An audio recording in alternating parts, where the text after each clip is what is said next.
Hi friends, welcome to Brunda's Recipes. இன்றைக்கி நம்ம வீட்டிலையே கஷாயம் எப்படி பண்ணுறதுன்னு பார்க்கலாம். அதுக்கு தேவையான இன்க்ரீடியன்ட்ஸ்: ஒரு டீஸ்பூன் சீரகம் எடுத்துக்கலாம், ஒரு டீஸ்பூன் மிளகு, ஒரு சின்ன பீஸ் இஞ்சி, பட்டை ஒரு சின்ன பீஸு, லெமன் ஒரு ஹாஃப் எடுத்துக்கலாம், கொஞ்சமாக வேப்பிலை, கொஞ்சமாக துளசி, அப்புறம் கொஞ்சமாக குப்பைமணி இலை இருந்தால் எடுத்துக்கோங்க, தூதுவளை கொஞ்சம், சின்ன உரல் இருந்தால் அது எடுத்துக்கோங்க. அதில் இஞ்சி சேர்த்துக்கலாம், அது கூட பட்டை, அப்புறம் சீரகம்,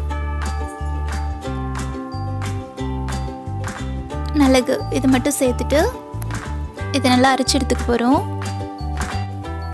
இதை நல்லா அரைச்சாச்சு. இப்போ ஸ்டவ்வை ஆன் பண்ணிவிட்டு ஒரு பாத்திரத்தை வச்சுட்டு அதில் 2.5 கிளாஸ் அளவுக்கு தண்ணி எடுத்துக்கலாம்.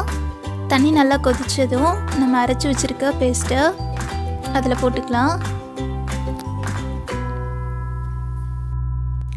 இப்போ இது கூட நம்ம எடுத்து வச்சுருக்க வேப்பிலை, துளசி, தூதுவளை, குப்பைமணி இலையை சேர்த்துக்கலாம். இது கூட 1/4 டீஸ்பூன் மஞ்சள் சேர்த்துட்டு ஹாஃப் லெமன் எடுத்துகிட்டு இது மாதிரி நல்லா பிழிஞ்சு விட்டுக்கலாம்.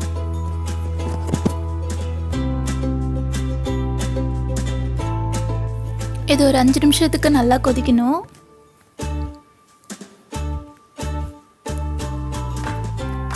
இப்போ நல்லா கொதிச்சிருச்சு.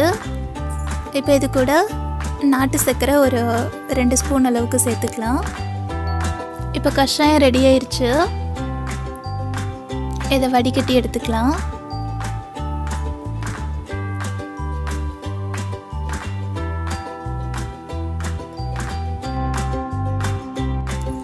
காய்ச்சல், தலைவலி, சளி, தொண்டை வலிலாம் இருந்ததுன்னா இந்த கஷாயத்தை கண்டிப்பாக போட்டு குடிங்க. ஒரு 1/2 கிளாஸ் அளவுக்கு காலையிலையும் சாயங்காலமும் சூடாக குடிங்க. கண்டிப்பாக சீக்கிரமாக சரியாயிடும். இந்த வீடியோ உங்களுக்கு பிடிச்சிருந்தா மறக்காமல் லைக் பண்ணுங்கள், ஷேர் பண்ணுங்கள் அண்ட் சப்ஸ்கிரைப் பண்ணுங்கள்.